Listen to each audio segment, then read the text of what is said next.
Good morning all. Today I want to invite you to the Alexander Technique.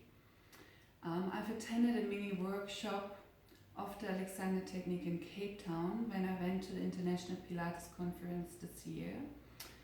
I absolutely loved it, and it helped me to reset my body, if I can say so. Now, what's the difference to Pilates? Pilates, we're doing a lot. We're doing a lot of exercises. We're thinking about the muscles. We're thinking about the posture. And in the Alexander Technique, you undo. So instead of doing, you undo. And I just want to say a few things about Alexander Technique. So the workshop I did was with Jeri Silverman, and I will put all her information into the info box.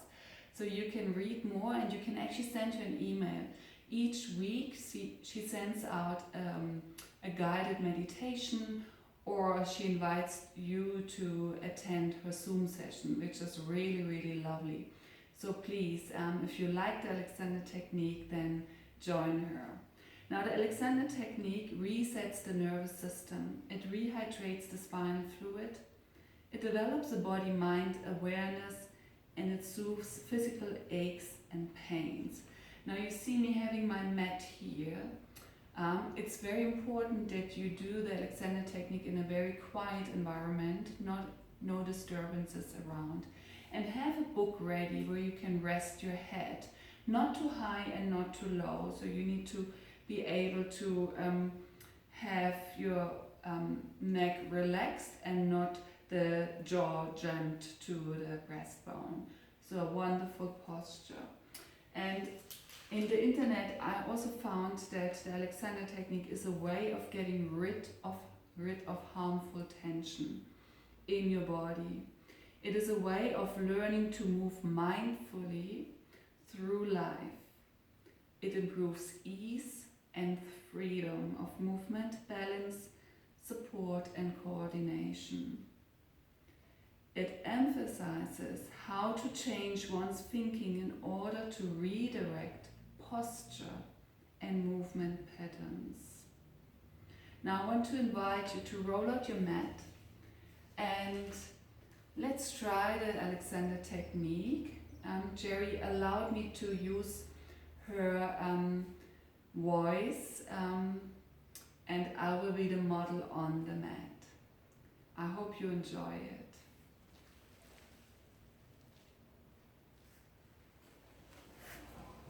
Okay.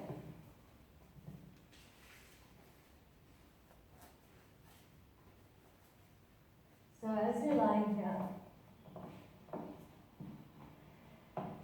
this is a place where we can actively quiet down our nervous systems and tap into our bodies.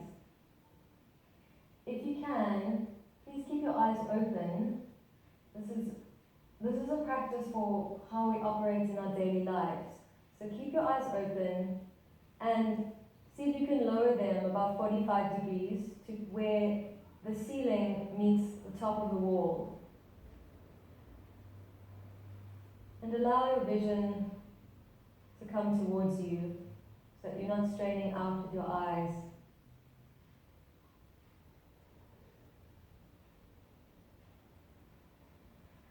Notice any tensions in your body without judgment. Notice the head resting on the back of the books. Your pelvis making contact with the floor.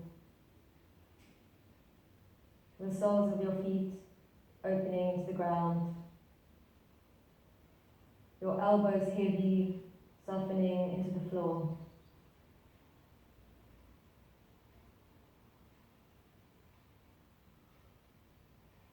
Notice any thoughts or emotions that might be arising. Allow the full weight of your body to soften into the ground. Soften into any of the emotions. Maybe there's a bit of grief. Maybe there's relief. Maybe there's joy. Or maybe you're feeling nothing at all. All of this is welcome.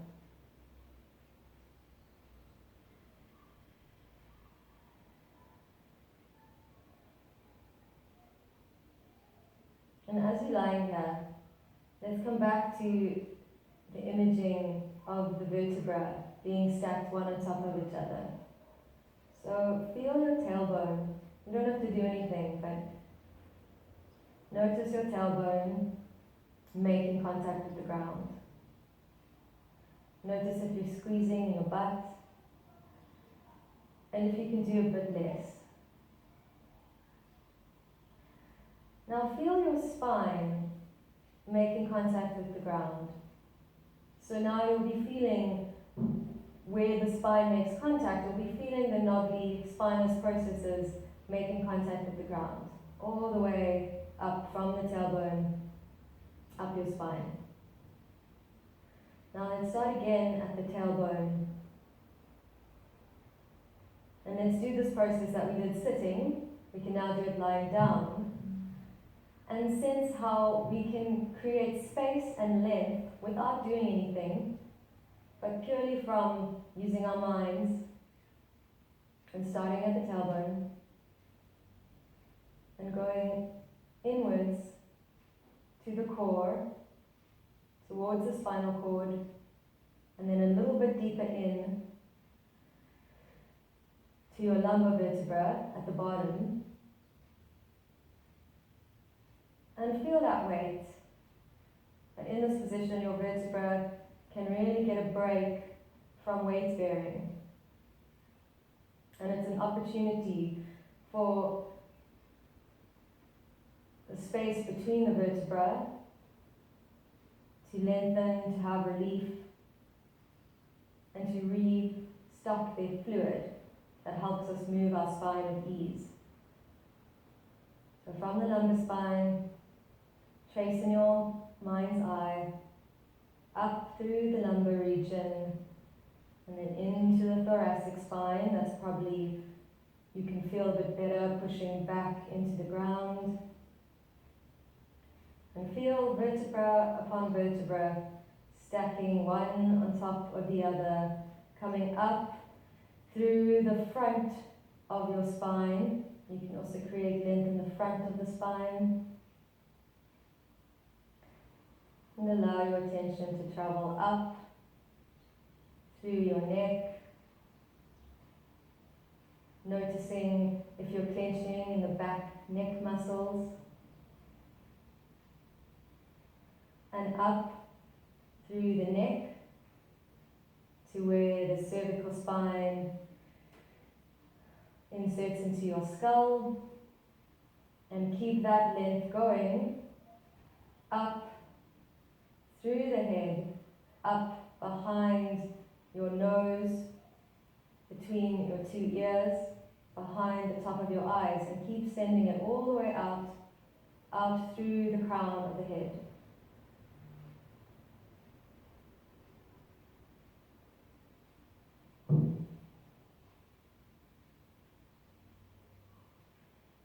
And just check back in to see if you stopped breathing, or if there's been so many directions that you've engaged your attention in a way that's feeling tense.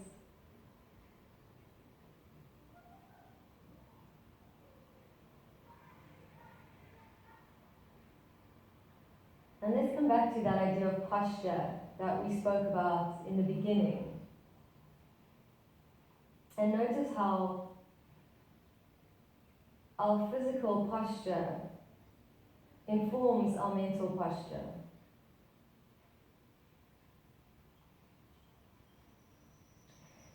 And in this lie down, it's an opportunity to ask ourselves, what mental or physical postures or attitudes are no longer serving us? And can we start to begin to let go of certain postures or attitudes that might be hindering us from free movement or free thinking?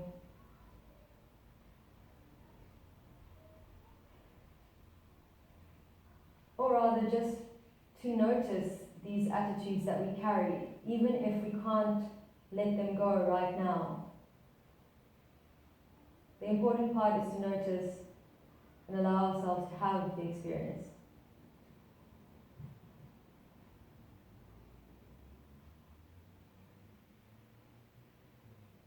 So I heard a lovely phrase the other day from another Alexander teacher. And it really resonated with me and this work, because a lot of this work that we do, and in doing the lie down, we're training ourselves to become aware of our habits so that we can consciously choose how to respond throughout the day, throughout our lives. And what this teacher said was that I can be in lockdown, I can be self-isolating and hiding from the world, and I can view that as self-isolation, or I can see it as I'm choosing self-unification. In the same way, I can choose to lengthen my spine and widen my torso as I'm lying here, or I can choose to contract and pull inwards.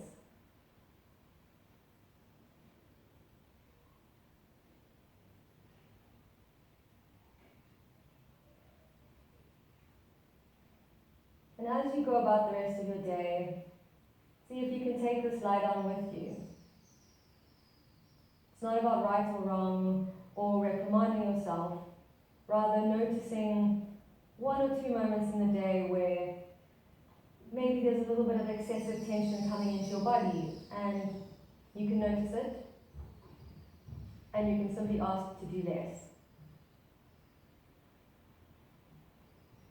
And you can come back to the strong skeletal structure of your bones that are designed to hold you up, so that you can do less in your muscles. And now take your time, see out with your eyes in front of you, and trace your eyes to one side, whether it's to the right or to the left, and then allow your neck and your head to follow the direction of your eyes, and then slowly allow your whole body to turn over to one side.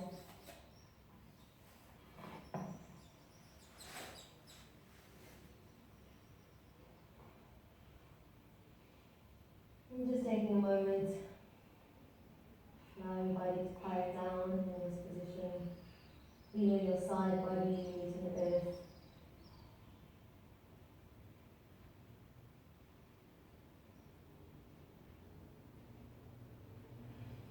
You're going to help yourself up using one arm.